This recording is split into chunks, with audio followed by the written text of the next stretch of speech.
Well, Phoenix is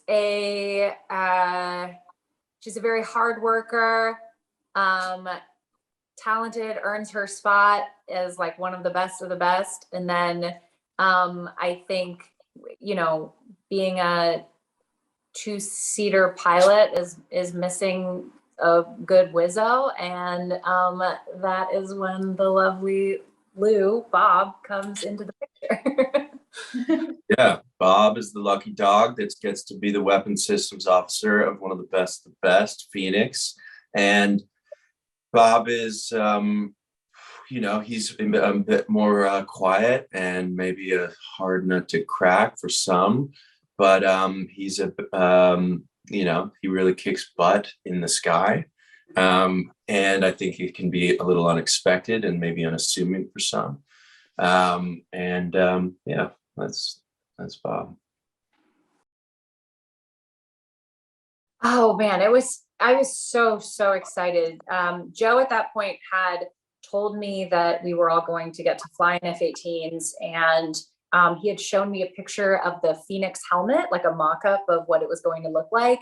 And I remember I just got goosebumps when he told me that, and just absolutely tortured myself until I found out that I got the role. So, I mean, I was just completely stoked. And then lucky enough to like meet, we all did a trip, like within that week I met with Joe, and then we took a trip to the actual Top Gun and got to all hang out, with actual Top Gun pilots, and then also with each other, and just to like immediately see how cool all the guys were. And it was just really exciting. I was like, oh, we're gonna have a lot of fun. Yeah. Yeah.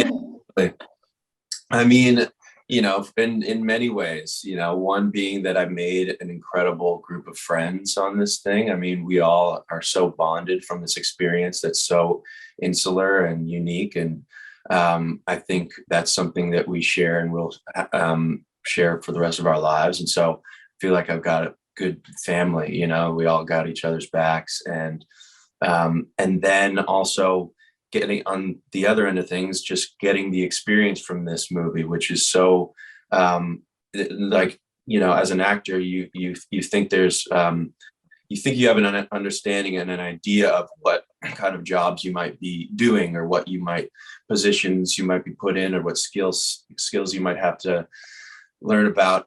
But this movie and what it required was nowhere on my radar as to what it might look like to be an actor. It felt like I was basically doing a small intensive on what it looks like to be a weapons systems officer and a Top Gun pilot.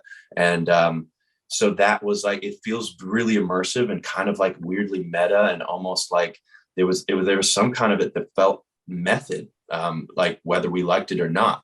Like we were doing so much of the, these actual the things that was happening in the story. And so that is something that I'll take with me forever. And then also just on top of it, being able to connect with people, and people who have really loved the movie. It's a cool thing to be able to be a part of something, and somebody meets you and they have, they feel like they know you already, and they feel like they you can connect with them much easier. And so I've been able to meet people and feel like there's that, you expedite past that little stage where it's a little awkward at something, because they instantly are like, I love Bob. And then you can start talking about other things. It's a great way to, I don't know. It's been awesome. And I could keep going about all the awesome things and ways that it's changed my life. So our first time at Top Gun, we were all getting, we were supposed to like mingle with the pilots. We had, been learning all day about what they do day in and day out, and just how intense it really is. And then we got to kind of like let loose at the bar and like, ask them more personal questions and get to know each other. And there's this rule that, if you've seen the movie, you now know, you're not supposed to put your cell phone on the bar. And we were told this. And Lou was told this as well, but being the lovely, like trusting person he is, when Jay, who already had the character name of Payback, but had not yet earned it until this happened, Jay was like, hey, hey, Lewis, can I see your cell phone? And Lou goes, oh yeah, sure. Just hands it to him. Jay puts his cell phone on the bar. And then Lewis was responsible for buying everyone in the bar drinks, which it was full because everyone from this base had shown up just to like hang out and, you know, chat with us and chat with each other. And oh my That God. was like 250 people in that bar or something. Yeah. It was like what it is in the Fumi. Yeah. That's a word for film and movie. Top Gun Maverick, the Fumi. You know, the Fumi of the year.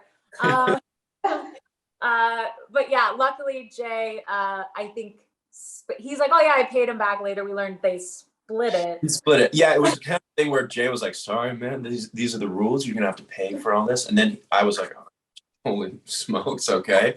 And then I got the check and he saw how much it was. And he was like, felt a little bad. He was like, oh, okay, sorry, I'll split it with you.